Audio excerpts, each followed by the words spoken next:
911. Do you need Hello, please. you need police, fire, or ambulance? I need police. Okay, and what's going on there? I've been kidnapped and I've been missing for 10 years and I'm here. I'm free now.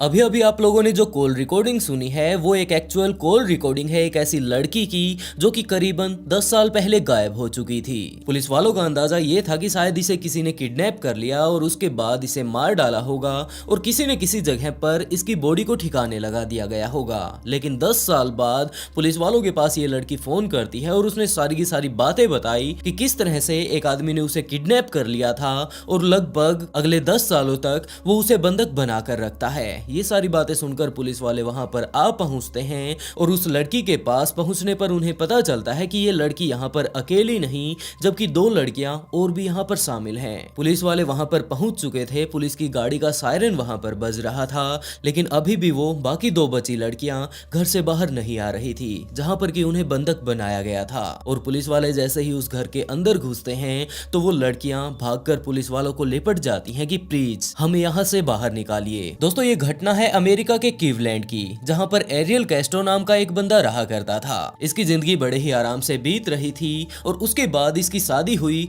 Grimm लिब्डा नाम की एक लड़की के साथ। शादी के कुछ एक दिनों बाद तक सारा कुछ बिल्कुल बड़े ही अच्छे से चल रहा था, लेकिन जैसे जैसे एरियल का परिवार बढ़ रहा था तो वो अपनी वाइफ के ऊपर अत्याचार करने शुरू कर देता है। वो उसे मारता पीटता और इसके अलावा काफी बार उसे वो खाना नहीं दिया करता था। ग्रिम लिब्डा इस बात को लेकर काफी ज्यादा परेशान रहने लगी और एक टाइम ऐसा भी आया जब उसने एरियल से ये बात कह दी कि अगर वो इसी तरह आगे भी उसके ऊपर हाथ उठाता रहता है तो वो उसे छोड़कर चली जाएगी। एरियल उस टाइम के लिए तो मान जाता है, लेकिन कुछ एक दिनों बाद इनके बीच ये झड़प फिर से शुरू होने लगी और एरियल फिर से अपनी वाइफ को मारने पीटने लगता है। अब इनकी शादी को हुए लगभग 16 साल बीत चुके थे और अब ग्रिम लिब्डा एरियल से ये बात कहती है कि वो उससे अलग होना चाहती है। ग्रिम लिब्डा ने अपने घर वालों को ये बात बताई कि कैसा उनका परिवार चल रहा है आज के टाइम में और उसका पति उसके साथ किस तरह का बर्ताव कर रहा है। तो ग्रिम लिब्डा के घर वाले भी यही बात उससे कहते हैं कि तुम्हें ऐसे व्यक्ति को छोड़ ही देना चाहिए। उन दोनों के बीच कुछ एक दिनों बाद ही डिवोर्स हो गया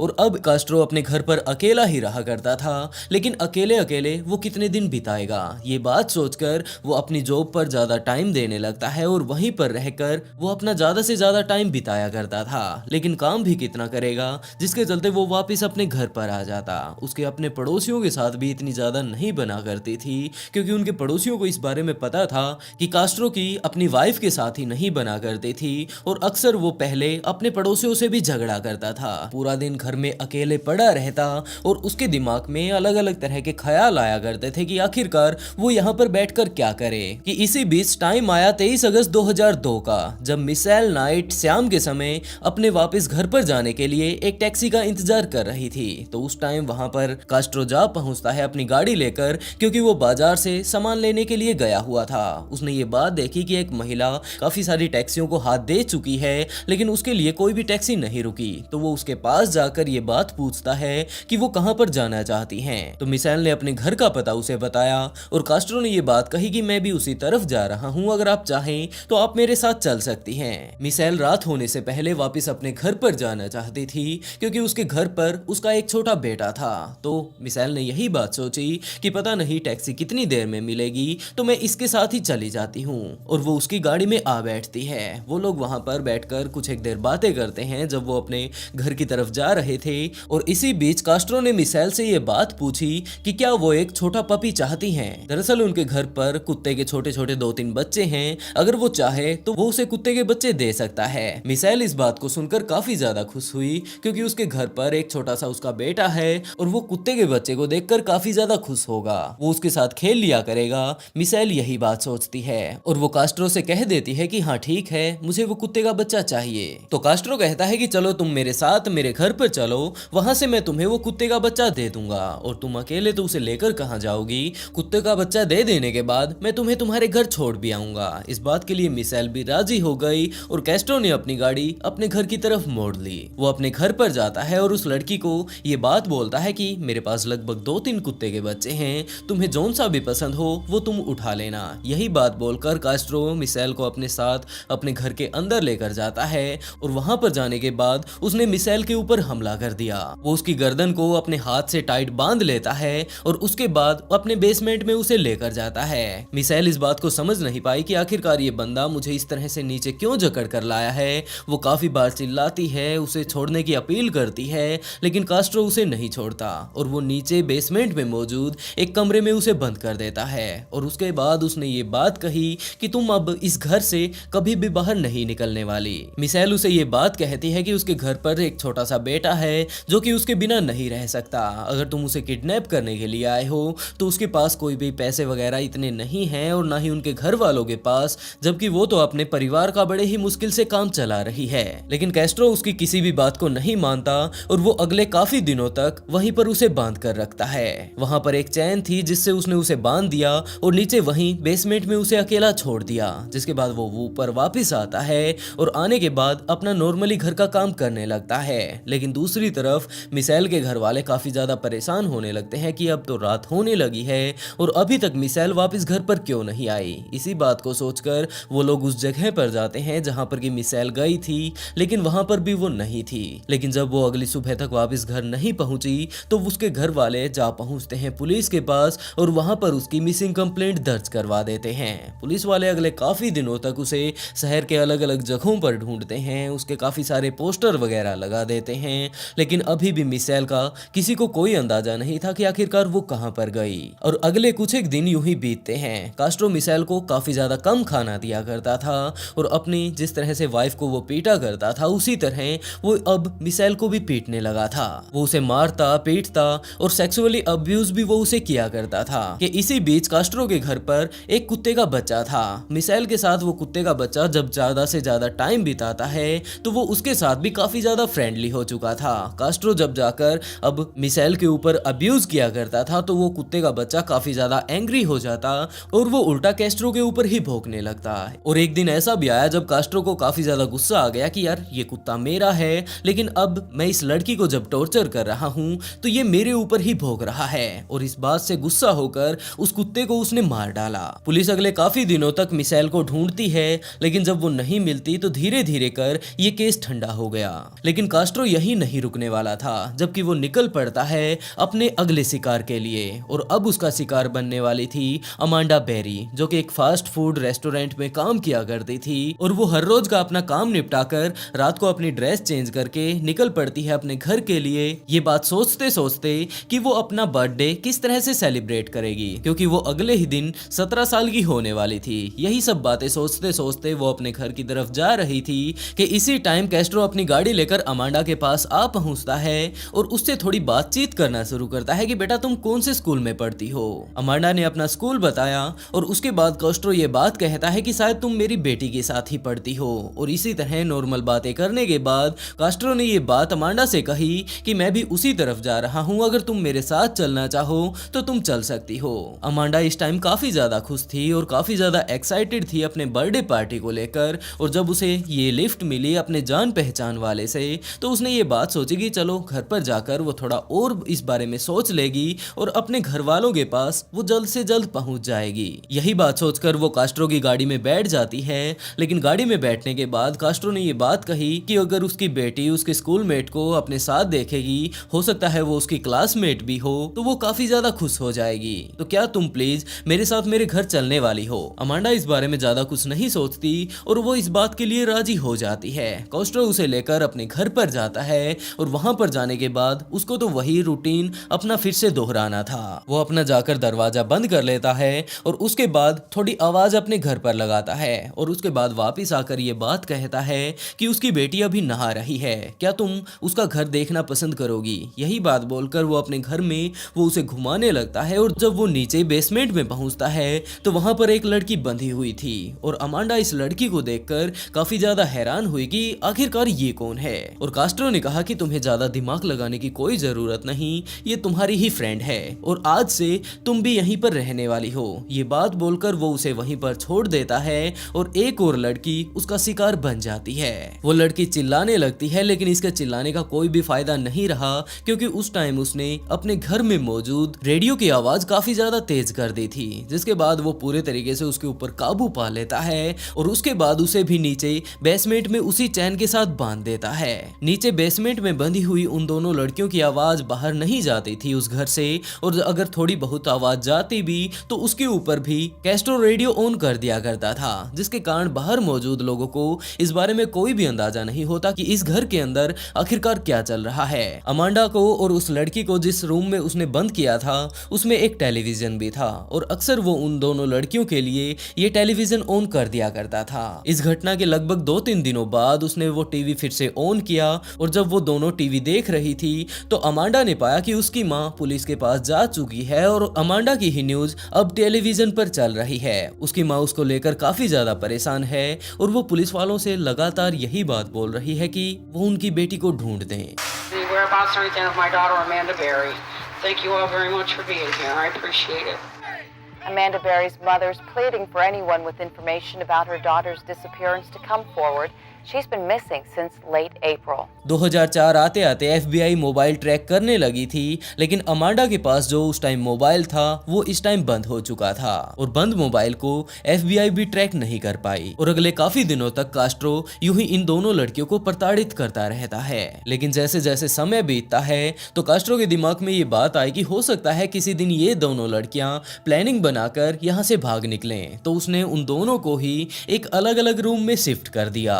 अब ये दोनों लड़कियां पूरी तरीके से उसके कंट्रोल में थी, कहीं पर भी भागने के लायक वो नहीं थी, और उसके बाद कास्ट्रो निकल पड़ता है अपने अगले शिकार के लिए, और अब की बार उसका शिकार बनने वाली थी जीना, जो कि शाम को घर से बाहर निकलती है थोड़ा घूमने फिरने के लिए, और वो अपनी माँ को भी ये बात कहती है कि वो भी उसके साथ चले, लेकिन उसकी माँ ने साफ इनकार कर दिया कि उसे शाम के खाने की तैयारी करनी है, वो अकेले ही घूमने के लिए चली जाए। जीना बाहर घूमने के लिए निकली हुई थी, वो पार्क में जाती है, और सारी जगह जहाँ उसे जाना था वहां पर जाकर जब वो वापस अपने घर की तरफ आ रही थी तो उसी टाइम कास्ट्रो उसके पास आ पहुंचता है। कास्ट्रो ने आकर जीना से हाय हेलो किया, क्योंकि जीना के पिता कास्ट्रो को जानते थे और जान पहचान पहले से ही थी, और इस बात को देखकर कि जीना भी उसी तरफ जा रही है, कास्ट्रो भी उसी तरफ जा रहा है, कास्ट्रो ने जीना को अपनी गाड़ी में इनवाइट किया। जीना आराम से वहां पर जाकर बैठ भी जाती है, और उसके बाद कास्ट्रो जीना को भी अपने घर पर लेकर जाता है। उसने ये बात कही कि उसे काफी ज्यादा जल्दी है घर जाने की, तो क्या वो पहले कास्ट्रो के घर पर चलें। जीना ने ये बात कही कि कोई बात नहीं अंकल जी, अगर आपको जल्दी घर पर जाना है तो आप चले जाइए, मैं पैदल ही घर पर चली जाऊंगी। लेकिन कास्ट्रो ने ये बात कही कि मुझे उस तरफ भी जाना है, तुम्हारे घर की तरफ, तो मैं पहले अपने घर पर जो भी मुझे काम करना है वो कर लेता हूँ, और उसके बाद तुम्हें भी छोड़ दूंगा। जीना के दिमाग में ऐसा कुछ भी नहीं था कि आगे चलकर ये बंदा उसके लिए एक समस्या पैदा कर देगा, क्योंकि वो उसके पिता को पहले ही जानता था। तो जीना ने ये बात सोची कि कोई बात नहीं, इन्हें जो कुछ भी काम करना है वो इन्हें पहले मैं कर लेने दूं। जिसके बाद कास्ट्रो जीना को लेकर अपने घर पर जा पहुंचता है, और उसके बाद उसका हाल भी उन तीनों लड़कियों जैसा कर देता है। वो उसे नीचे ले जाकर बांध देता है, और नीचे उन दो लड़कियों को जब बंधे हुए पाया तो जीना भी काफी ज्यादा घबरा गई कि आखिरकार इस आदमी ने इनका ये हाल क्यों कर रखा है। लेकिन कुछ एक देर बाद ही उसे पता चल गया कि इनके साथ आखिरकार हुआ क्या था, क्योंकि अब जीना यहाँ पर इन्हीं की तरह रहने वाली थी। अब यहाँ पर कुल लड़कियों की संख्या 3 हो चुकी थी, और वो उन तीनों से ही यही बात कहा करता था कि आगे की जिंदगी अब उन्हें यहाँ पर ही बितानी है, वो इस घर से कभी भी बाहर नहीं निकल पाएंगी। ये बात बोलकर वो वापस ऊपर चला जाता है, और अब जीना काफी ज्यादा चिल्लाने लगती है मदद के लिए, लेकिन बाकी 2 लड़कियों ने ये बात कही कि यहाँ पर चिल्लाने का कोई भी फायदा नहीं, क्योंकि हमारी आवाज ऊपर तक नहीं जाती। और अगले काफी दिनों तक वही वो बर्ताव जीना के साथ भी करता है जो कि उसने बाकी लड़कियों के साथ किया था। इसके साथ भी वो फिजिकल रिलेशन बनाता है, और उसके बाद वापस उसे नीचे उसी बेसमेंट में बंद कर दिया करता था। धीरे धीरे कर जब टाइम बीतने लगता है और इन सारी चीजों को लगभग 1-1.5 साल बीत चुका था, तो कास्ट्रो अब और ज्यादा एंजॉय करने के लिए इन लड़कियों का दरवाजा कभी कभार खुला छोड़ दिया करता था, और अचानक से आ जाता कि मैं यहीं पर हूँ, तुम लोग भागने की तो नहीं सोच रही थी ना। लड़कियां अब काफी ज्यादा घबराने लगी कि हो सकता है हम लोग भागने के लिए यहाँ से बाहर निकलें और कास्ट्रो हमारा बाहर ही वेट कर रहा हो। उसने उन्हें पूरे तरीके से धमका दिया था कि अगर वो यहाँ से भागने की कोशिश करती हैं तो वो बाहर आते ही उन लड़कियों की जान ले लेगा। वो काफी ज्यादा अब घबरा चुकी थी, उन्होंने ये बात अपने दिमाग में बैठा ली थी कि उन्हें बाहर नहीं जाना है। इसी तरह वो अगले काफी दिनों तक फिजिकली उन्हें अब्यूज करता है, और इसी बीच अमांडा प्रेग्नेंट हो गई। अमांडा ने ये बात कास्ट्रो से कही कि वो इस बच्चे को रखना चाहती है और यहीं पर रखकर वो उसे पाल लेगी। कास्ट्रो को इस बात से कोई दिक्कत नहीं थी और वो इस बात के लिए मान गया और 2006 में अमांडा को एक बच्चा पैदा होता है, लेकिन डिलीवरी के टाइम भी वो उसे हॉस्पिटल नहीं लेकर जाता, जबकि बाकी बची 2 लड़कियां वहां पर जो मौजूद थी उन्हें ये बात कहता है कि इसकी डिलीवरी करवाओ। वो लोग बड़ी ही मुश्किल से उसकी डिलीवरी करवाते हैं, लेकिन डिलीवरी के बाद उन्हें पता चलता है कि ये बच्चा सांस नहीं ले रहा है। वो काफी तरह के जुगाड़ लगाती हैं ताकि ये बच्चा जीने लग जाए और कुछ एक देर बाद ही वो बच्चा रोने लगता है, जिसका मतलब यही था कि वो बच्चा अब सही सलामत था। 2006 से लेकर 2012 तक वो उस बच्चे को वहीं पर पालते हैं, लेकिन कास्ट्रो को इस बच्चे से किसी भी तरह का कोई भी खतरा नहीं था, तो वो उसे पूरे घर में कहीं पर भी घूमने की पूरी आजादी दिए हुए था। और उसके बाद टाइम आया 2012 का, जब वो बच्चा नीचे भागा भागा अपनी माँ के पास आता है और नीचे खेलने लगता है। तो बच्चे के नीचे आते ही अमांडा ने उस बच्चे से ये पूछना शुरू किया कि तुम्हारे पिता क्या कर रहे हैं। बच्चे ने ये बात कही कि पिताजी तो ऊपर नहीं हैं, जबकि 10-15 मिनट पहले वो अपनी गाड़ी लेकर यहाँ से चले गए। ये बात सुनकर अमांडा के दिमाग में एक प्लान आने लगा कि क्यों न वो बाहर जाकर सारे के सारे पड़ोसियों को ये बात बताने लग जाए कि आखिरकार यहाँ पर क्या चल रहा है। और अब खतरा भी ऊपर नहीं है क्योंकि कास्ट्रो गाड़ी लेकर जा चुका है। तो वो ऊपर भागी भागी आती है और उस दरवाजे को खोलने की कोशिश करती है जो कि मेन गेट के ऊपर लगा हुआ था, लेकिन काफी मेहनत करने के बाद उसे पता चला कि इसके बाहर तो ताला लगा हुआ है। तो घर में मौजूद खिड़कियों से वो बाहर देखने लगती है और अपने आस पड़ोस में लोगों को चिल्लाने लगती है कि वो उसकी मदद के लिए आ जाएं। और यही बात सोचकर वो खिड़की से बाहर देखने लगती है, लेकिन जो लोग वहां से गुजर रहे थे उन तक उसकी आवाज नहीं पहुंच पाई। तो उसने एक भारी सी चीज उठाई और खिड़की के ऊपर लगे शीशे को दे मारी, जिसके बाद वो शीशा टूट गया और बाहर मौजूद लोग ये चीज देखने लगे कि आखिरकार इस घर के अंदर क्या हो रहा है, क्योंकि कास्ट्रो तो अपनी गाड़ी लेकर यहाँ से जा चुका है। तो एक आदमी वहां से गुजर रहा था, उसे अमांडा ने अपने पास बुलाया और ये बात कही कि वो अमांडा है और अपने बारे में सारी की सारी बातें उसे बतानी शुरू की। पहले तो वो आदमी भी विश्वास नहीं कर पाया कि अमांडा जिसके बारे में तुम बातें कर रही हो उस महिला को तो लगभग गायब हुए ही 10-11 साल हो चुके हैं। इस चीज को वो साफ साफ नहीं देख पा रहा था, तो वो अपने आस पड़ोस में मौजूद और लोगों को वहां पर बुलाता है और उसके बाद सभी लोगों ने मिलकर उस दरवाजे को तोड़ दिया और उसके बाद अमांडा को बाहर निकाला जाता है। बाहर निकलने के बाद अमांडा ने पुलिस के पास कॉल किया। Cleveland 911. Hello, please. You need police, fire, or ambulance. I need police. Okay, and what's going on there? I've been kidnapped and I've been missing for 10 years and I'm here. I'm free now. I'm across the street. I'm using the phone. Okay, stay there with those neighbors. Talk to the police when they get there. Okay. Okay, talk to the police when they get there. Okay. Hello?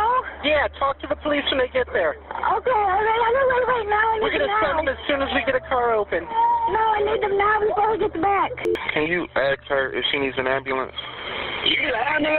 She needs everything. She's in a panic, bro. I guess she's been kidnapped. So, put yourself in her shoes. और police वाले जब वहां पर आते हैं तो उन्हें पता चलता है कि अमांडा तो जिंदा है। दरअसल इसके गायब होने के 1-1.5 साल बाद ही इन लोगों ने अपना सर्च इसके लिए छोड़ दिया था, क्योंकि पुलिस वालों को ये अंदाजा था कि जरूर इसे किसी ने किडनैप कर लिया और उसके बाद इसे मार डाला होगा। लेकिन आज के टाइम में अमांडा जिंदा थी। पुलिस वाले अमांडा को अपने साथ लेकर हॉस्पिटल जाने लगते हैं कि उसी टाइम अमांडा ये बात बोलती है कि रुको, यहाँ पर मैं अकेली नहीं, जबकि मेरे अलावा यहाँ पर 2 लड़कियां और भी मौजूद हैं। तो पुलिस वाले उस घर के अंदर जाते हैं और वहां पर जाकर उन 2 बाकी लड़कियों को ढूंढने लगते हैं। वो लोग धीरे धीरे कर नीचे बेसमेंट में पहुंचते हैं और वहां पर जाकर उन्होंने देखा कि 2 लड़कियां काफी ज्यादा घबराई हुई नीचे कोने में दुबक कर बैठी हैं। और उन्होंने जैसे ही पुलिस वालों को देखा तो वो भाग कर आकर पुलिस वालों से लिपट जाती हैं कि प्लीज हमें यहाँ से बाहर निकालो। पुलिस वाले उन्हें अपने साथ लेते हैं, एम्बुलेंस का प्रबंध करते हैं और उन्हें अपने साथ हॉस्पिटल लेकर जाते हैं। दूसरी तरफ कास्ट्रो का पुलिस इंतजार कर रही थी कि वो बस वापस घर पर आ जाए और उसके बाद कास्ट्रो आ भी जाता है, क्योंकि उसे बिल्कुल भी अंदाजा नहीं था कि घर पर उसका पुलिस इंतजार कर रही है। तो पुलिस वाले कास्ट्रो को अपने साथ पकड़ कर लेकर जाते हैं और पूरी तहकीकात हो जाने के बाद कास्ट्रो को उम्र कैद की सजा सुनाई जाती है। जिस घटना के बारे में आज हम लोग बातें करने वाले हैं, उस पूरी घटना के बारे में जान लेने के बाद शायद आखिर में आप लोग भी यही बात कहेंगे कि बहुत बहुत ज़्यादा अच्छा हुआ कि इन लोगों को उसके बारे में पहले ही पता चल गया, नहीं तो हो सकता है वो आदमी इन्हें जिंदा ही खोल डालता और इन्हें अपनी जान गंवानी पड़ती। दोस्तों, ये कहानी है 35 साल के जेम्स और 36 साल की ब्रिटनी की, जो कि अब 2018 में आपस में एक दूसरे से मिलते हैं। ये दोनों अपने कॉलेज टाइम में एक साथ पढ़ा करते थे। आपस में इन दोनों की कॉलेज टाइम में काफी अच्छी बना करती थी। इन्होंने एक दूसरे को डेट किया, लेकिन टाइम बीतने के साथ साथ ये एक दूसरे से अलग हो गए। बाद में जेम्स ने शादी कर ली, उसके 2 बच्चे होते हैं, लेकिन उसकी शादी ज्यादा दिन तक नहीं चली, जिसके बाद उसने अपनी वाइफ को डिवोर्स दे दिया और वो दोनों अलग हो गए। ब्रिटनी ने अभी भी शादी नहीं की थी, लेकिन जब ये लोग बाद में आपस में मिलते हैं तो कुछ एक दिन तो यूं ही बातें करते हैं और उसके बाद ब्रिटनी ने जेम्स को प्रपोज कर दिया। जेम्स अब अकेला था, उसे एक वाइफ की जरूरत थी और इसके साथ साथ उसके बच्चों को एक माँ की भी जरूरत थी। तो आखिर में यही डिसाइड हुआ कि ये दोनों शादी करने वाले हैं। उन्होंने शादी कर भी ली और इसी तरह टाइम बीतते बीतते समय आ चुका था 2019 का और आज के टाइम में ये लोग मेनलैंड में रहा करते थे। लेकिन जेम्स नेवी में लगा हुआ था और उस टाइम उसकी बदली हो गई। उसकी पोस्टिंग हवाई में हुई तो जेम्स ने अपनी पूरी की पूरी फैमिली को लेकर हवाई जाने का डिसाइड किया। वो लोग वहां जाने के लिए पूरी पैकिंग शैकिंग करनी तैयार कर देते हैं और उन्होंने अपने साथ साथ अपनी बिल्ली मिस्टर फ्रैंकलिन को भी ले लिया। अब ये पूरी की पूरी फैमिली सारा सामान लेकर अपना हवाई जहाज पहुंचती है और वहां पर जाकर एक घर में रहने लगती है। ये नया सा घर इसके बच्चों को काफी ज्यादा पसंद आया और यहाँ पर आकर ब्रिटनी भी काफी ज्यादा खुश थी। इस नए घर की सेटलमेंट उन लोगों ने अभी नहीं की थी और जितना भी सामान वगैरह वो लोग अपने पुराने घर से यहाँ पर लेकर आए थे, बड़े बड़े कार्टून में पैक करके नीचे गराज में रखा हुआ था। और ब्रिटनी और जेम्स ने यही बात डिसाइड कर रखी थी कि जिस दिन भी छुट्टी उसकी होगी वो अपने पूरे घर को सेट कर लेंगे और बीच बीच में जिस चीज की भी उन्हें जरूरत होगी वो नीचे गैराज में आके अपने उन्हीं बॉक्सेस से वो सारा सामान धीरे धीरे कर निकाल लेंगे। और यहाँ पर आए हुए उन्हें 2-3 दिन ही हुए होंगे, लेकिन उन्हें कोई अंदाजा नहीं था कि यहाँ पर उनके लिए कितनी बड़ी समस्या उनका इंतजार कर रही थी। क्योंकि सुबह होते ही जेम्स तो अपनी नौकरी के लिए निकल जाया करता था और पीछे से ब्रिटनी अपने नए घर को देखा करती थी। यहाँ आस पड़ोस में रहने वाले अपने पड़ोसियों को देख रही थी और इसी बीच वो एक अपने लिए कुत्ता भी ले आते हैं कि एक ये नई सी जगह है, हमारे पास बिल्ली तो पहले से ही है, तो क्यों न हम लोग एक कुत्ता भी अपने पास रख लें। जिसके चलते अब उनके पास कुत्ता और बिल्ली दोनों हो चुके थे। जेम्स के दोनों बेटे कुत्ते के साथ पूरा दिन खेला करते थे और इसी तरह बड़े ही मजे से उनका टाइम बीत रहा था। लेकिन उन्हें यहाँ पर आए हुए लगभग 3-4 दिन ही अभी बीते होंगे कि एक दिन ब्रिटनी नीचे गैराज में कुछ एक सामान लेने के लिए जाती है, लेकिन वहां का जो नजारा उसने जाकर देखा वो सच में ही काफी ज्यादा अजीब था। क्योंकि गैराज में उनका जितना भी सामान कार्टूनों के अंदर रखा हुआ था वो कार्टून से बाहर आ चुका था और उनके पूरे घर का सामान पूरे गैराज में इधर उधर फैला हुआ था। ब्रिटनी इस चीज को देखकर काफी ज्यादा घबरा गई कि हमारे यहाँ पर तो चोरी हो चुकी है और इसी चीज को देखते देखते वो अपने जितनी भी महंगी चीजें वहां पर मौजूद थी उन्हें चेक करने लगती है। लेकिन उन सारे सामानों के नीचे वो सभी चीजें उन्हें मिल जाती है। शाम को जेम्स भी जब वापस घर पर आया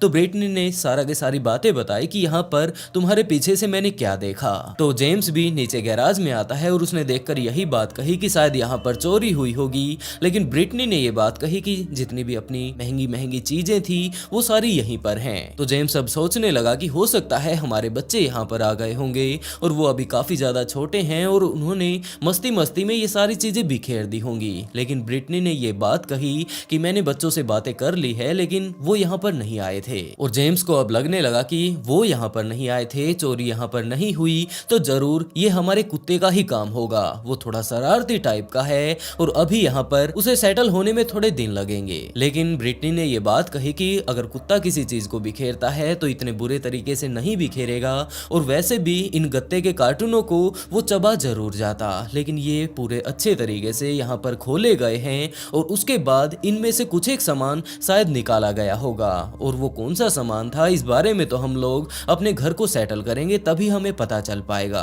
और उसके बाद धीरे धीरे कर जेम्स और ब्रिटनी दोनों ही इन सभी बातों को भूल जाते हैं। लेकिन अभी भी टाइम लगभग 5-6 दिन ही बीते होंगे कि एक दिन ब्रिटनी अपने कमरे में बैठकर आराम से मेकअप कर रही थी। जेम्स अपने काम पर गया हुआ था और दोनों बच्चे स्कूल में गए हुए थे। ब्रिटनी अपने कमरे में बड़े ही आराम से अपना मेकअप वगैरह कर रही थी कि उसी टाइम टाइम नीचे का दरवाजा बड़े ही जोर से बंद होता है। तो ब्रिटनी अचानक से घबरा गई कि ऐसी क्या चीज नीचे आ गई जिसने ये दरवाजा इतनी तेजी से बंद किया, और उस टाइम वो अपना आईलाइनर लगा रही थी। इस आवाज के कारण उसका आईलाइनर बिगड़ जाता है और वो अपने पति को आवाज लगाने लगती है कि शायद जेम्स वापस आ गया होगा, लेकिन नीचे से किसी भी तरह की कोई आवाज नहीं आई। लेकिन गैराज वाली घटना को घटे अभी ज्यादा दिन नहीं हुए थे, जिसके चलते वो थोड़ा घबरा जाती है। तो उसने अपने पति को फिर से आवाज लगाई, लेकिन नीचे से अभी भी कोई आवाज नहीं आई। तो उसके दिमाग में ये बात आई कि शायद जेम्स बच्चों के साथ आया होगा और वो यहाँ पर जो कुछ अपने साथ सामान लेकर आए उसे रख कर वापिस बाहर चले गए होंगे, और अब वो लोग गैराज में कुछ न कुछ काम कर रहे होंगे, जिसके चलते ब्रिटनी नीचे आ पहुंचती है। और नीचे आकर उसने देखा कि दरवाजा तो अभी भी खुला हुआ है। उसने अपने पूरे घर को छान मारा, लेकिन घर के अंदर जेम्स कहीं पर भी नहीं था। वो घर के अंदर देखती है, उसके बाद गैराज में भी जाकर देखती है, लेकिन वहां पर भी जेम्स नहीं था। और अब काफी ज्यादा ब्रिटनी घबराने लगी कि आखिरकार ये सब क्या हो रहा है। और जब तक ब्रिटनी नीचे आती, उनका कुत्ता भी भौंक भौंक कर चुप हो चुका था। जैसे ही शाम को जेम्स वापस घर पर आता है, तो ब्रिटनी ने आते ही ये बात पूछी कि क्या तुम दिन में यहाँ घर पर आए थे? तो जेम्स ने मना कर दिया कि नहीं, मैं यहाँ पर नहीं आया। तो ब्रिटनी ने सारी घटना के बारे में बताया कि यहाँ पर क्या कुछ हुआ। तो जेम्स ने ब्रिटनी की बातों पर ज्यादा ध्यान नहीं दिया और उसने एक यही बात कही कि शायद तुमने ही दरवाजा खुला छोड़ दिया होगा और दिन में हवा चलने के कारण वो दरवाजा बंद हो गया होगा। तो ब्रिटनी ने सारी बातें बताई कि वो जब नीचे जाती है तो उस टाइम भी दरवाजा बंद नहीं था, जबकि वो खुला हुआ था। और जिस तरह से वो दरवाजा बंद हुआ था और खुला था, वो काफी ज्यादा प्रेशर से हुआ था और उसे कोई आम इंसान ही कर सकता है। लेकिन जेम्स ब्रिटनी की बातों पर ज्यादा ध्यान नहीं देता और उसने इस बात को यूं ही टाल दिया। लेकिन ब्रिटनी इस बात को लेकर काफी ज्यादा सीरियस थी कि हमारे जो गैराज की हरकत हुई थी, वहां का भी हमें कोई अंदाजा नहीं कि वहां पर हुआ क्या था, और आज तो सरेआम दिन में ही ये घटना मेरे साथ घटी थी। तो जरूर इस घर में किसी न किसी तरह की प्रॉब्लम है। लेकिन जेम्स अभी भी ब्रिटनी की बातों पर कोई ज्यादा ध्यान नहीं देता है और वो इसकी बातों को टाल देता है। और धीरे धीरे कर ब्रिटनी भी यही बात सोचने लगती है कि शायद ये उसका बहम रहा होगा, और वो दोनों आराम से खाना खाकर रात को सो जाते हैं। लेकिन जब रात का टाइम हो चुका था, लगभग रात के 2-2:30 बज चुके थे, तो उनका दरवाजा फिर से खुलने और बंद होने लगा। लेकिन अब की बार ये जो दरवाजा रात के टाइम खुल और बंद हो रहा था, इससे ब्रिटनी की आंखें खुल गई और वो काफी ज्यादा घबरा गई कि ये सारी चीजें सिर्फ दिन में नहीं जबकि रात को भी यहाँ पर होती है। और उसने जेम्स को जगाना शुरू किया और उससे ये बात पूछी कि क्या तुमने नीचे का जो हमारा मेन डोर है उसे बंद किया था या नहीं। जेम्स की अब नींद खराब हो रही थी, तो उसने ब्रिटनी से ये बात कही कि उसने सारे दरवाजे बंद कर दिए हैं, तुम आराम से सो जाओ। तो ब्रिटनी ने जेम्स को बताया कि जो तुम दरवाजा बंद होने की बोल रहे हो, वो नीचे बार बार खुल और बंद हो रहा है, और दूसरी तरफ हमारा कुत्ता भी नीचे काफी भयंकर तरीके से भौंक रहा है। हमें नीचे जाकर थोड़ा चेक करना चाहिए कि आखिरकार वहां पर चल क्या रहा है। लेकिन जेम्स ने साफ इनकार कर दिया कि मैं पूरा दिन काम कर करके काफी ज्यादा थक चुका हूं और अब नीचे जाने की मेरे अंदर बिल्कुल भी हिम्मत नहीं। लेकिन ब्रिटनी इस बात से काफी ज्यादा घबरा चुकी थी कि अभी भी लगातार ये दरवाजा खुलने और बंद होने की आवाजें आ रही हैं और नीचे जो उनका कुत्ता है वो अभी भी भौंक रहा है। तो वो नीचे जाती है और नीचे जाकर जब उसने चेक किया तो उसने पाया कि घर का मेन डोर अभी भी खुला हुआ है और उनका कुत्ता बाहर की तरफ देखकर काफी भयंकर तरीके से भौंक रहा है। लेकिन उसे ये बात भी याद आई कि जेम्स ने कहा था कि उसने दरवाजा बंद कर दिया था,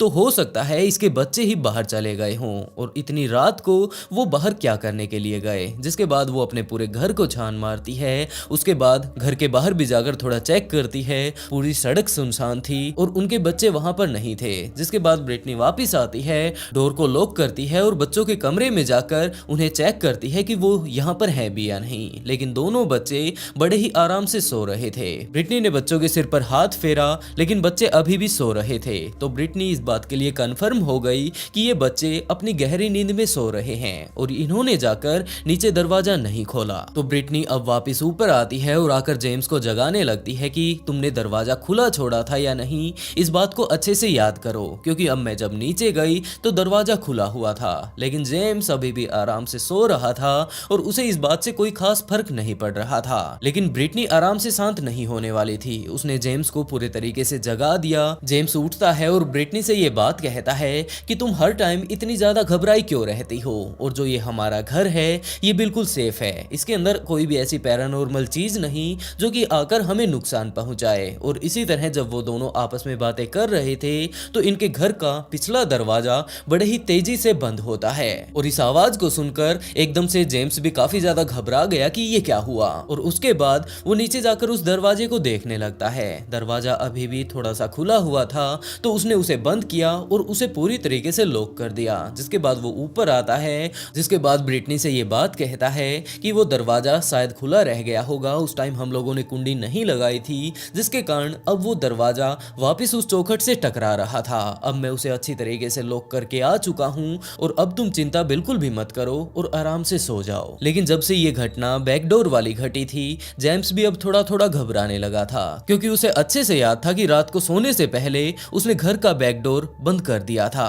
लेकिन वो खुल कैसे गया इस बारे में जेम्स भी नहीं जानता था। लेकिन उसने इस बात पर ज्यादा ध्यान नहीं दिया और छोटा सा एक कंफ्यूजन लेकर वो वापस वहीं पर सो जाता है। और उस टाइम जेम्स और ब्रिटनी के बीच थोड़ी लड़ाई भी होती है, जिसमें ब्रिटनी ने ये बात कही कि यहाँ पर कितनी सारी अजीबोगरीब चीजें हो रही हैं, क्या तुम्हें बिल्कुल भी दिखाई नहीं दे रहा। और इसी तरह लड़ाई करके वो वहीं पर सो जाते हैं। अगले 1-2 दिन यूं ही आराम से बीतते हैं, लेकिन उनका कुत्ता अभी भी नीचे भौंक रहा था। और अब वो दोनों ही इस बात पर थोड़ा थोड़ा बिलीव करने लगे थे कि यहाँ पर जरूर कोई ना कोई ऐसी चीज मौजूद है जिसे यहाँ पर नहीं होना चाहिए और हो सकता है वो आगे चलकर हमारे लिए कोई समस्या बन जाए। लेकिन इनके हाथ भी कुछ नहीं आ रहा था, क्योंकि जब वो नीचे जाते तो वहां पर सिर्फ दरवाजा खुला हुआ होता, इसके अलावा कुछ भी नहीं। लेकिन एक दिन संडे का टाइम था, ब्रिटनी बच्चों को लेकर मार्केट में गई हुई थी थोड़ी शॉपिंग वगैरह करने के लिए और जेम्स घर पर बिल्कुल अकेला था। उसका मन नहीं लग रहा था तो वो पियानो पर जा बैठा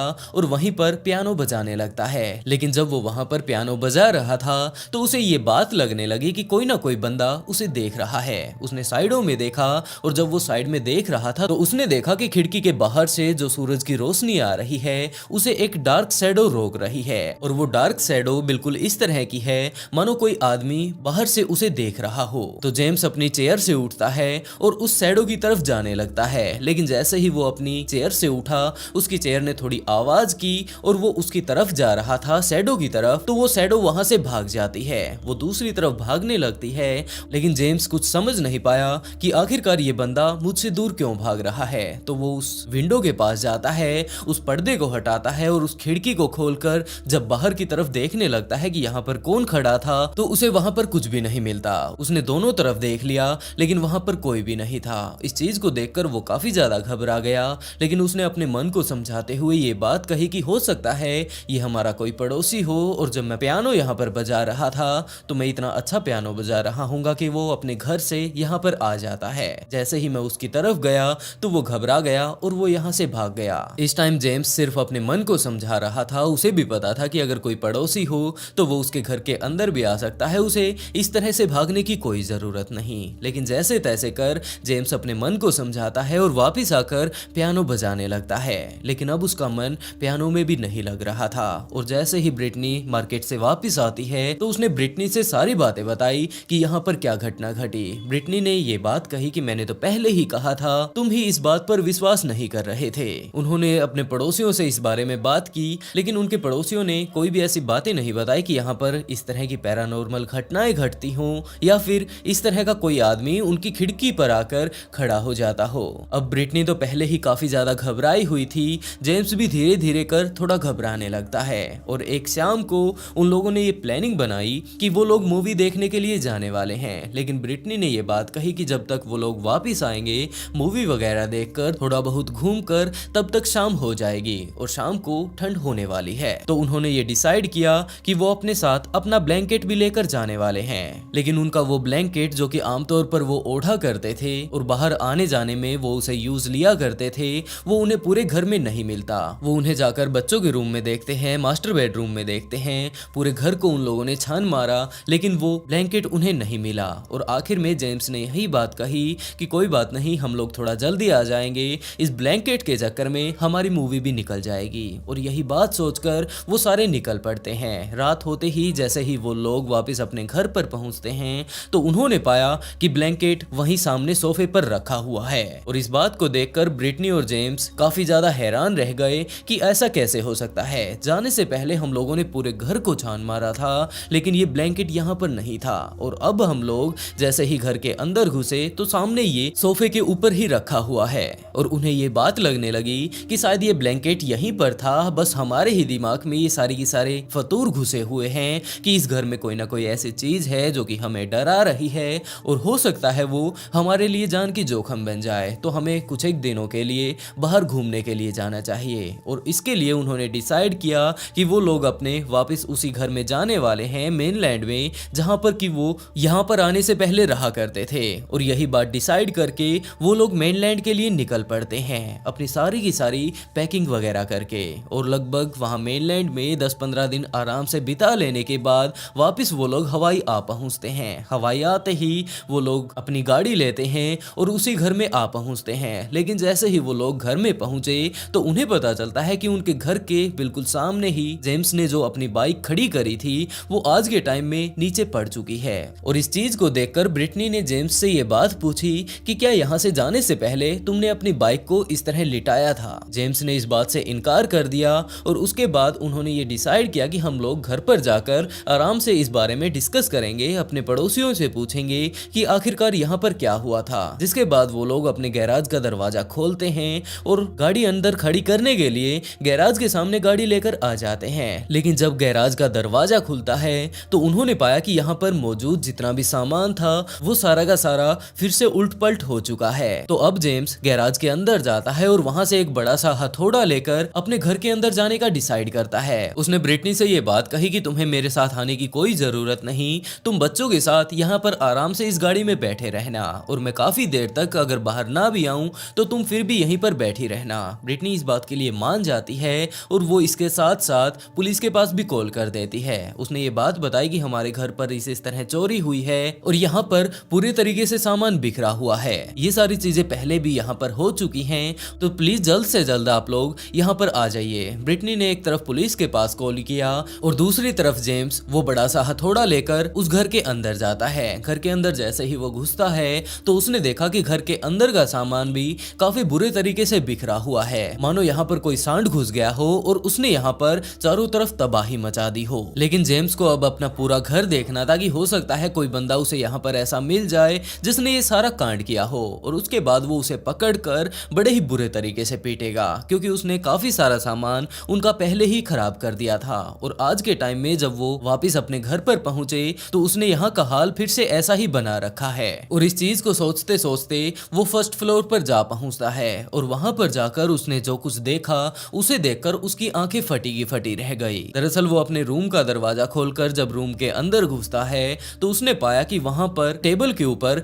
काफी सारी दवाइयां रखी हुई है और इसके अलावा उसके बेड के ऊपर एक टॉवल बिछाया गया है जिसके ऊपर छोटे बड़े काफी तरह के चाकू रखे गए हैं। और इसके अलावा उसके बेड पर एक लैपटॉप भी रखा हुआ था जो कि जेम्स का ही था। तो जेम्स ने जाकर उस लैपटॉप को ऑन किया और उसे जब वो चलाने लगता है तो उसके सामने एक फाइल आती है। उसने वो फाइल खोलकर देखी तो उसके ऊपर एक बड़ा बड़ा टाइटल लिखा हुआ था कि ओमनिवोर ट्रायल और उसके जस्ट नीचे ही लिखा हुआ था रिहेबिलिटी फॉर रैट लाइक पीपल, यानी कि उन लोगों के ऊपर रिहेबिलिटेशन जो कि चूहों जैसे हैं। और इस चीज के नीचे एक बड़ा सा पैराग्राफ लिखा हुआ था, वो एक सब्जेक्ट के बारे में बातें कर रहे थे। तो जेम्स थोड़ा और नीचे जाता है और वहां पर जाकर उसने पूरी की पूरी डिटेल जब पढ़ना शुरू किया तो उसे पता चलता है कि वो सब्जेक्ट कोई और नहीं जबकि जेम्स का परिवार ही है। जेम्स, उसकी वाइफ ब्रिटनी और उनके दोनों बच्चे। और इन सारी डिटेल्स में काफी सारी ऐसी चीजें शामिल थी जिन्हें देखकर जेम्स को भी विश्वास नहीं हुआ कि ये सारी चीजें यहाँ पर क्या कर रही हैं, क्योंकि उनके पूरी फैमिली के बारे में डिटेल यहाँ पर लिखी हुई थी।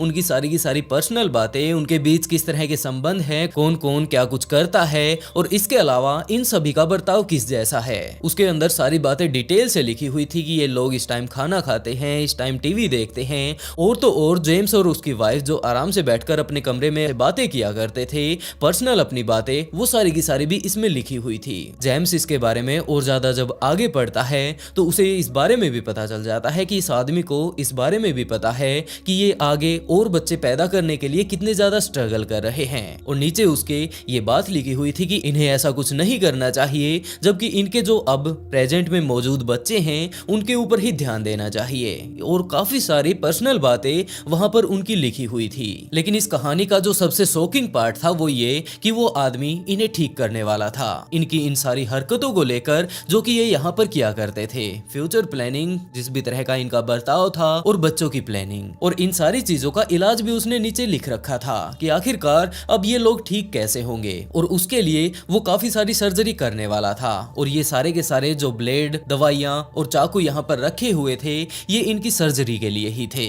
जेम्स काफी ज्यादा बुरे तरीके से घबरा जाता है कि आखिरकार यहाँ पर होने वाला क्या था। और जो उसकी पत्नी पिछले काफी दिनों से नोटिस कर रही थी कि उनका दरवाजा कभी तो खुल रहा है कभी बंद हो रहा है, हमारे गैराज में काफी सारी अजीबोगरीब हरकतें हो रही है, सामान बिखर रहा है, और वो आदमी जो कि उस टाइम खिड़की के पीछे खड़ा था उसे देखकर वहां से भाग जाता है, वो कोई और नहीं वही बंदा है जो कि यहाँ पर इन सारी चीजों को इकट्ठा किए हुए है। और उसने वो सर्जरी करने के लिए ही यहाँ पर ये दवाइयां और चाकू रखे हुए थे। उसने ये प्लान बना रखा था कि जैसे ही ये लोग अपनी छुट्टियां मनाकर वापस अपने घर पर आएंगे तो यहाँ पर आते ही उनकी सर्जरी उसे करनी है। और ये आदमी था एजकल जियास। दरअसल जब जेम्स अपना वो हथौड़ा लेकर घर के अंदर वो घुस चुका था और उसके बाद वो ऊपर अपने बेडरूम में आ पहुंचता है, लेकिन जब उसने अपने बेडरूम का दरवाजा खोला तो वो दरवाजा नहीं खुल रहा था। उसने वो अनलॉक कर लिया था, धक्का वो उसे लगा रहा था, लेकिन अभी भी वो खुल नहीं रहा था। तो जेम्स को पता चल गया कि इस दरवाजे के पीछे कोई ना कोई मौजूद है,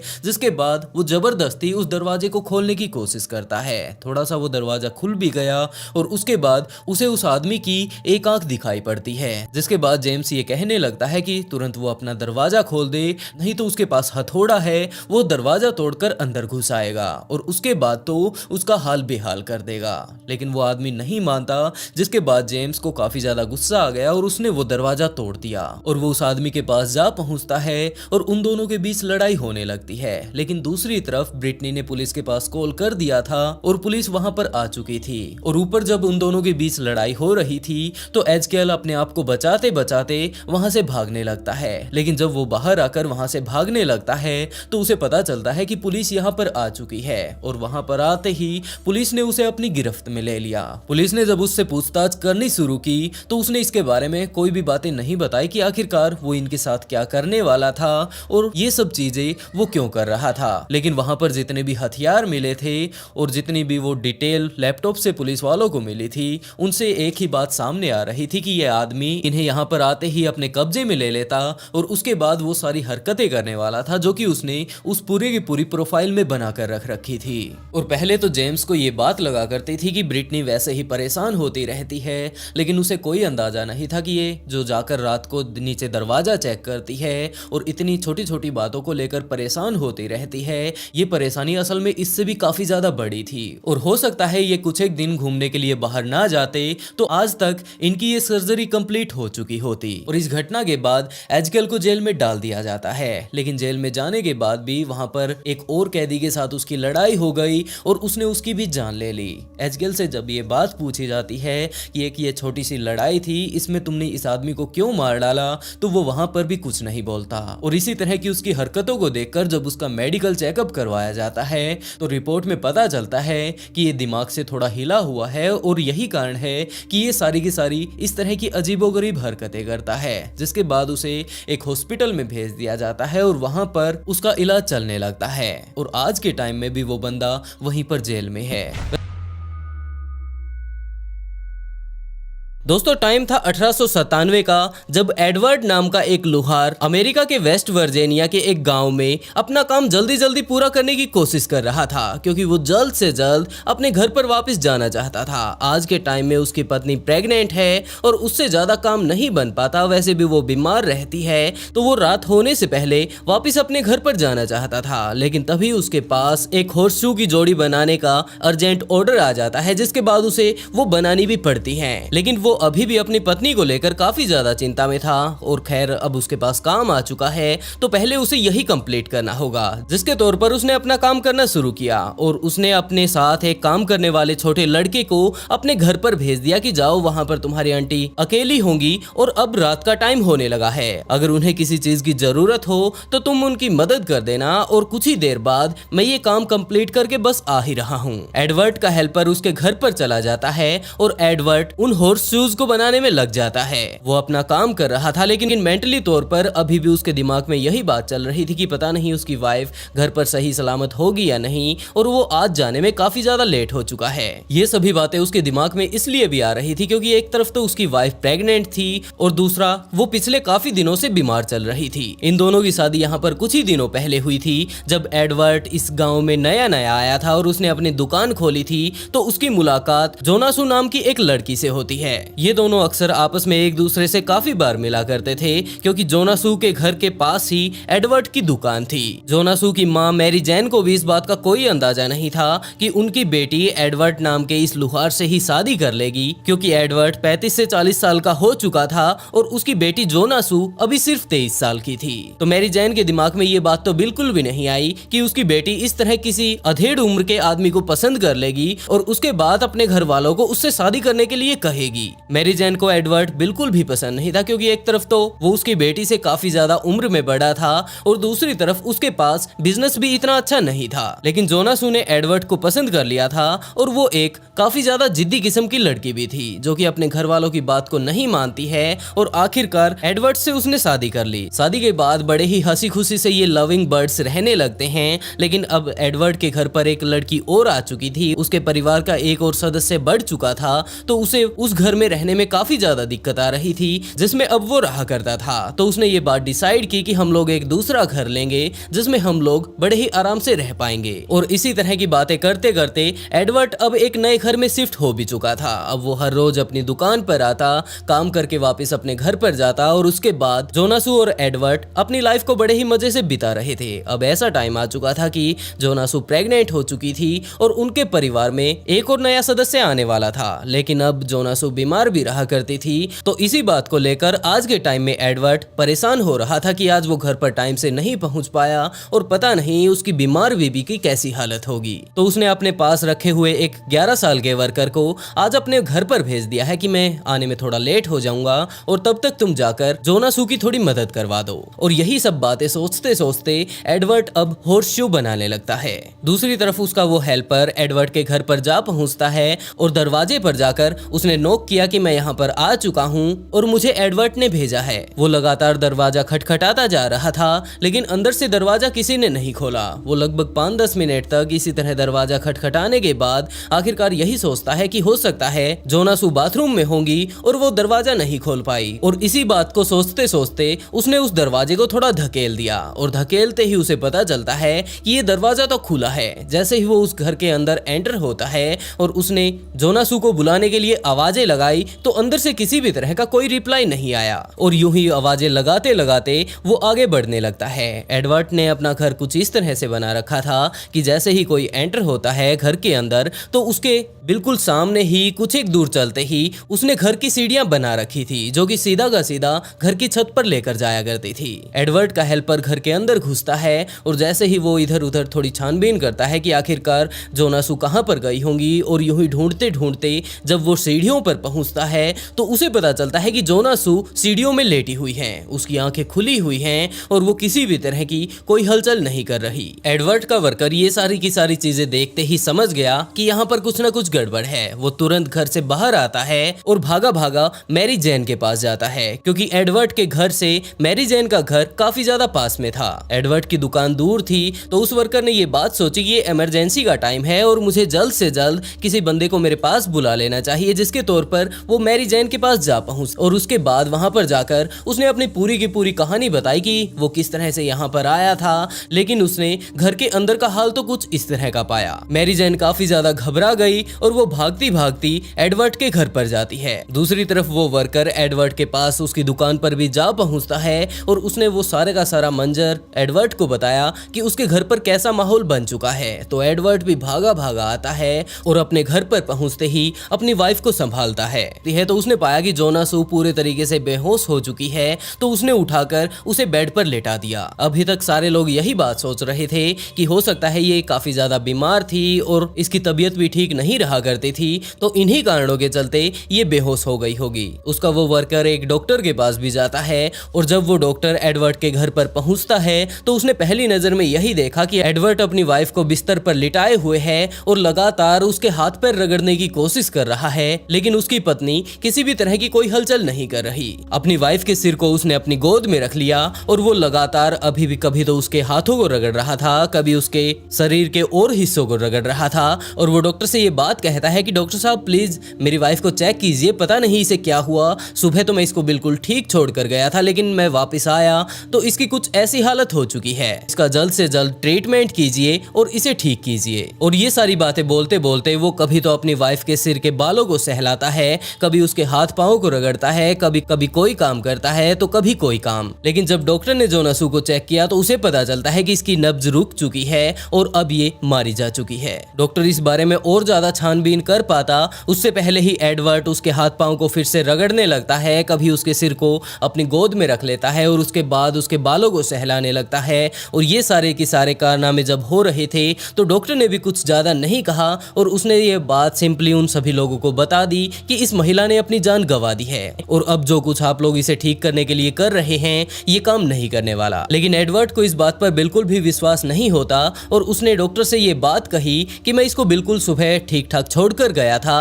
और मैंने ये बात भी कही थी कि ये ज्यादा भारी काम ना करे क्योंकि इसकी तबीयत भी काफी ज्यादा खराब है और अब हम लोग वापस आए हैं तो अब हमें ये कुछ ऐसी हालत में मिली है और पीछे से ऐसा कुछ हो जाना ये कोई आम बात नहीं है। तो डॉक्टर ने कहा कि ये बीमार भी थी और ऊपर से ये प्रेग्नेंट भी थी तो इन्हीं सब कारणों के चलते हो सकता है इनकी मौत हो गई हो। एडवर्ड इस हादसे के बाद काफी ज्यादा डिप्रेशन में जाने लगता है और उसने मैरी जोन जो कि जोनासू की माँ थी उनसे ये बात कही कि ऐसा नहीं हो सकता।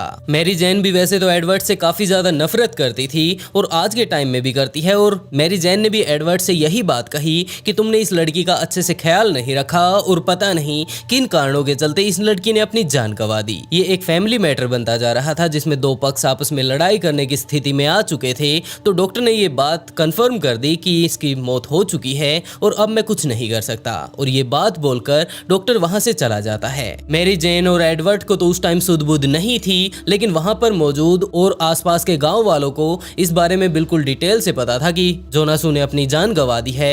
तो उन लोगों ने उनके रीति रिवाजों के अनुसार उसे दफनाने की सोची और वो लोग पूरी तैयारी करके आखिरकार उसे दफना भी आते हैं। एडवर्ड वापस आकर कुछ दिनों तक अपने घर पर रहता है, किसी से बोलचाल नहीं करता और उसके बाद धीरे धीरे कर वो अपने काम पर जाने लगता है। लेकिन दूसरी तरफ जोनासू की माँ मैरी जैन के साथ जब से ये हादसा हुआ था तो उन्होंने उसी टाइम से लगभग सभी लोगों से बोलचाल बंद कर दी थी। वो अपने आप को पूरा दिन एक कमरे में बंद रखती और अपने खाने पीने पर भी इतना ज्यादा ध्यान नहीं दिया करती थी। उसके पड़ोस वाले अक्सर उसे खाना बनाकर दे जाया करते थे क्योंकि उन्हें पता था कि ये काफी ज्यादा एक गहरे हादसे से गुजरी हैं और अब इनका दिमाग अच्छे से अभी सेट नहीं हुआ है तो हम लोगों को इनकी मदद करनी चाहिए। लेकिन मैरी जैन फिर भी उन लोगों से ना तो कुछ बोलती है और ना ही उनसे कुछ खाने पीने की चीजें लेती हैं। एक महीना यूं ही गुजरता है और जैसे ही एक महीना बीतता है इन बातों को तो मैरी जैन एक दिन अपने घर से बाहर निकलती है सुबह सुबह और वो सीधा का सीधा वहां पर मौजूद पुलिस स्टेशन जा पहुंचती है और वहां पर जाकर मैरी जैन ने वहां पर मौजूद पुलिस ऑफिसर को ये बात बताई कि उसकी बेटी के साथ क्या कुछ बीता है। उसे सब कुछ पता चल गया और उसे ये बात भी पता चल गई कि उसकी वो मौत हुई थी वो नेचुरल नहीं थी जबकि उसकी किसी ने जान ली थी। वो पुलिस वाला भी मैरी जैन को बड़े ही अच्छे से जानता था क्योंकि ये पूरा का पूरा गांव एक दूसरे से मिलजुल कर रहा करता था और ये लोग आपस में एक दूसरे को बड़े ही अच्छे से जानते थे। तो उस पुलिस ऑफिसर ने मैरी जैन से पूछा कि हाँ तो बताइए आप कहना क्या चाहती हैं और आखिरकार जोनासू के साथ क्या हुआ था। मैरी जैन ने कुछ ऐसी चीजें उस पुलिस वाले को बताई जिसके बाद उस पुलिस वाले की आंखें फटी की फटी रह गई और उसने कहा कि अगर ये बात सच हुई तो सच में ही ये किसी करिश्मे से कम नहीं होगी। और ये बात बोलकर वो सीधा का सीधा उस डॉक्टर के पास जा पहुंचता है जिसने आखिरी टाइम में जोनासू को मृत घोषित किया था। वो उस डॉक्टर से मिलता है और जैसे ही वो दोनों बात करते हैं तो उस डॉक्टर ने उस ऑफिसर से बताया कि मैं वहां पर गया था और मैंने ही ये बात कंफर्म की थी कि जोनासू ने अपनी जान गंवा दी है लेकिन मैंने इससे ज्यादा कोई भी वहां पर इन्वेस्टिगेशन नहीं की। तो वो पुलिस ऑफिसर और डॉक्टर दोनों के दोनों मिलकर उन सभी गांव वालों के पास जाते हैं और वहां पर जाकर ये बात कहते हैं कि हम लोग उस केस के बारे में थोड़ी इन्वेस्टिगेशन करना चाहते हैं। तो कुछ गांव वाले उनके साथ जाते हैं उसी जगह पर जहां पर कि जोनासू को दफना दिया गया था और उसकी बॉडी को वहां से वापस निकाला जाता है। उसकी बॉडी में ऐसे ज्यादा चेंजेस नहीं आए थे क्योंकि जोनासू को उस टाइम दफना दिया गया था और मिट्टी के नीचे का टेम्परेचर काफी ज्यादा ठंडा था तो उसकी बॉडी में ज्यादा बदलाव तो नहीं आए थे और ये बात भी जस्ट 1 महीने पहले की ही थी। जब उसे यहाँ पर दफनाया गया। तो जोनासू की बॉडी को उस कब्रिस्तान से वापस निकाल लिया जाता है और वापस लाकर एक ऑटोप्सी वाली जगह पर उसकी तहकीकात की जाने लगती है। उस टाइम सभी के सभी लोगों को उस कमरे से बाहर निकाल दिया गया था और अंदर सिर्फ और सिर्फ जोनासू की बॉडी के साथ एक तो वो इन्वेस्टिगेशन ऑफिसर रहा और दूसरा वो डॉक्टर। और उन लोगों ने जोनासू की बॉडी को जब चेक किया तो उन्हें वो सारी की सारी चीजें मिलती हैं जो कि आखिरी टाइम में उस पुलिस ऑफिसर को मैरी जैन ने बताई थी। और वो ये चीज देखते ही काफी ज्यादा घबरा जाते हैं कि आखिरकार ये सच कैसे हो सकता है। लेकिन मैरी जैन ने जाकर उस ऑफिसर को ऐसा क्या बताया था और उन लोगों ने अब जो तहकीकात की है उस बॉडी की पूरी छानबीन की है वो बिल्कुल बात प्रूव भी हो चुकी है। ये सारी की सारी बातें क्या थी? तो दोस्तों मैं आप लोगों को बता दूं कि मैरी जैन जब से उसकी बेटी जोनासू को वहां पर दफनाया गया था उसके बाद वो वापस अपने घर पर आती है। वो एक खाली कमरे में अपना समय अकेले ही बिताने लगती है। उसके दिमाग में ये बात आती है कि आखिरकार मेरी बेटी के साथ क्या हुआ होगा और इस बारे में मुझे डिटेल से कौन बता सकता है। और एक दो दिन बीतने के बाद उसके दिमाग में ये बात आई कि ये बात बता जरूर सकता है लेकिन वो कोई और नहीं जबकि उसकी बेटी ही। उसकी बेटी अब इस दुनिया में नहीं है लेकिन उसकी आत्मा वापस आ सकती है। अगर उसके साथ कोई अन्याय हुआ होगा तो वो वापस जरूर आएगी। और इसी बात को ध्यान में रखकर वो हर रोज प्रेयर करने लगती है। वो हर रोज प्रेयर की पोजीशन में बैठ जाती और अपने हाथ जोड़कर अपनी बेटी के साथ संपर्क बनाने की कोशिश करती है। लगभग 10-12 दिन इसी तरह गुजर जाते हैं लेकिन उसे किसी भी तरह का कोई भी सिग्नल नहीं मिलता कि दूसरी तरफ से उसकी बेटी उसके साथ संपर्क करना चाहती है। लेकिन उसके दिमाग में ये बात भी थी कि जिस तरह से उसकी बेटी की बॉडी आखिरी टाइम में मिली थी तो जरूर उसके साथ कोई ना कोई ऐसी चीज हुई होगी जो कि नॉर्मल नहीं है। तो वो इसी तरह लगातार अगले काफी दिनों तक प्रेयर करती रहती है। और एक दिन ऐसा भी आया जब वो प्रेयर कर रही थी जिसके बाद उसके सामने एक सफेद रोशनी प्रकट होती है। लेकिन जैसे ही उसने आंखें खोली तो वो सफेद रोशनी भी गायब हो गई। मैरी जैन को ये बात पता चल जाती है कि वो जो लगातार प्रेयर कर रही है उसकी वो प्रेयर काम कर रही है। और हो ना हो अगर वो इसी तरह 1-2 दिन और कोशिश करेगी तो वो अपनी बेटी से संपर्क कर पाएगी। और वो अगले 2-3 दिन इसी तरह प्रेयर करती है। इसी तरह वो रोशनी आती है, कभी तेज आती है कभी कम आती है। और जैसे ही मैरी जैन अपनी आंखें खोलती है तो वो रोशनी गायब हो जाती है। मैरी जैन अगले कुछ दिनों तक और भी इसी तरह प्रेयर करती है। और उसके बाद वो टाइम भी आया जब उसके सामने उसकी बेटी खड़ी थी। उसने आंखें खोली और अपनी बेटी को जब पहली नजर में देखा तो वो काफी ज्यादा घबरा गई क्योंकि उसने कोई अंदाजा ही नहीं लगाया था कि उसकी बेटी की आज कुछ ऐसी कंडीशन होगी। वो पूरी तरीके से काले कपड़े पहने हुए थी, उसका मुंह दिखाई दे रहा था, उसकी आंखों के नीचे काफी गहरे काले गड्ढे पड़ चुके थे। वो उसे पहली नजर में देखते ही काफी ज्यादा घबरा गई और वो घबरा कर वहां से भागने ही वाली थी कि तभी उसे याद आता है कि उसकी बेटी इस दुनिया में अब नहीं है और उसे जो न्याय दिलवा सकता है वो कोई और नहीं सिर्फ वही है। तो उसने घबराते घबराते अपनी बेटी से पूछा कि आखिरकार तुम्हारे साथ आखिरी टाइम में क्या हुआ था। उसकी बेटी अब उसकी तरफ लगातार बढ़ती जा रही थी जिसके कारण वो घबरा रही थी। लेकिन जैसे ही मैरी जैन ने ये सवाल किया तो जोनासू की आत्मा वहीं पर रुक जाती है और उसने एक ऐसी कहानी बताई जिसे सुनकर वहां पर मौजूद सारे के सारे लोगों की आंखें फटी की फटी रह गई। जोनासू की आत्मा ने अपनी माँ से कहा कि आपने एडवर्ड के बारे में जो कुछ कहा था कि ये मेरे लायक नहीं, वो आपने बिल्कुल सही कहा था क्योंकि शादी के पहले कुछ एक दिन तो हम लोग बड़े ही प्यार से रहते हैं लेकिन जब उसने दूसरा घर ले लिया तो वो अपने असली रंग दिखाने लगा था। वो हमेशा मेरे ऊपर गुस्सा करता, मुझे मारता पीटता और इस चीज पर भी ध्यान नहीं दिया करता था कि वो मुझे कौन कौन सी चीजें उठाकर मार रहा है। पहले तो मैंने भी यही बात समझी थी कि ये परिवार का मामला है और इसी तरह छोटी मोटी लड़ाइयां घर में होती रहती हैं। लेकिन एक टाइम ऐसा भी आया जब शाम को एडवर्ड घर पर आता है और उसने ये बात कही कि सुबह दुकान पर जाने से पहले वो मीट खाना चाहता है। लेकिन अगली सुबह जोनासू की आंखें खुलने में थोड़ी देर हो गई और जिस तरह की उसने डिश बनाने के लिए कहा था उसमें थोड़ा टाइम लगने वाला था। तो जोनासू ने सिंपल खाना बना दिया। लेकिन इस बात को लेकर एडवर्ड काफी ज्यादा गुस्सा हुआ और जब उसका गुस्सा लगातार बढ़ता जा रहा था तो जोनासू ने एडवर्ड से ये बात कही कि कोई बात नहीं, इतना ज्यादा गुस्सा होने की कोई जरूरत नहीं, वो मीट ही बना देगी। लेकिन तब तक एडवर्ड को काफी ज्यादा गुस्सा आ चुका था और वो जोनासू के पास जाकर उसके गले को पकड़कर बड़े ही बुरे तरीके से दबा देता है। जोनासू का जब गला घुटने लगता है तो वो अपने आप को बचाने की कोशिश करती है लेकिन इसी बीच एडवर्ड ने उसकी गर्दन को पीछे घुमाकर तोड़ दिया और उसी टाइम जोनासू ने अपनी जान गंवा दी। डॉक्टर बाद में जोनासू को चेक करने के लिए आता है लेकिन एडवर्ड जोनासू को पूरे तरीके से अपने कब्जे में लिए हुए था। कभी तो उसके हाथ रगड़ रहा था, कभी उसकी गर्दन को लेकर उसके बालों में हाथ फेर रहा था और इसी तरह डॉक्टर ने उसके ऊपर ज्यादा ध्यान नहीं दिया और उसने ये डिक्लेयर करके कि इसकी तो मौत हो चुकी है और वैसे भी ये पिछले काफी दिनों से बीमार चल रही थी, यही कारण बताकर डॉक्टर वहां से चला गया। ये सारी की सारी बातें जोना सू की आत्मा अपनी माँ मैरी जैन से बताती है और ये भी कहती है साथ में ही कि अगर आप लोग आज के समय में भी जाकर वापस उसकी बॉडी को खोद कर देखते हैं तो उसकी गर्दन पर निशान होगा और उसकी गर्दन टूट चुकी होगी। यही बात मैरी जैन ने जाकर उस इंस्पेक्टर को बताई थी और उस इंस्पेक्टर ने जाकर उस डॉक्टर को, जिसके बाद वो लोग जोना सू के शरीर को वापस ले आते हैं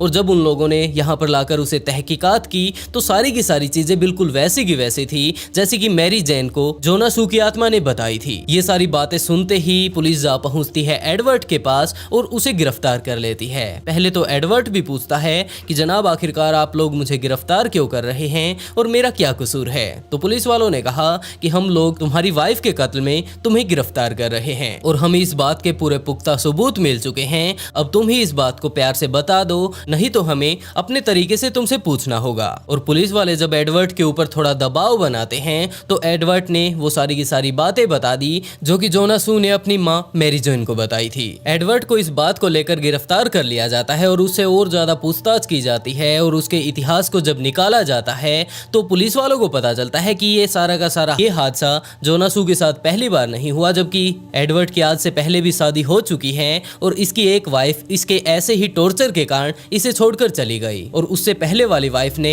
एक हादसे में अपनी जान गंवा दी। आज तक एडवर्ड ये बात कहता आया था कि वो दोनों घर में सिर्फ साफ सफाई कर रहे थे और इसी बीच उनके घर के छत पर मौजूद एक टेल उसकी वाइफ के सिर पर आकर गिर जाती है और वहीं पर उसकी वाइफ ने अपनी जान गंवा दी थी। लेकिन असल सच्चाई जिस तरह की इस केस में देखकर लगती है उससे सिर्फ यही अंदाजा होता है कि शायद एडवर्ड ने उसे भी इसी तरह मार दिया होगा। एडवर्ड का केस कोर्ट में पहुंचता है और वहां पर जब जज ने उसके इन सारे कारनामों की पूरी गाथा सुनी तो उन्होंने उसे उम्र कैद की सजा दे दी। आज के टाइम में भी जोना सू की वो कब्र वहीं पर मौजूद है और उसके ऊपर एक स्पेशल तरह का बोर्ड लगा दिया गया था जिसमें ये बात पूरी तरह से डिफाइन करके बताई गई है कि किस तरह से एक भूत ने अपने कातिल को सजा दिलवाई थी।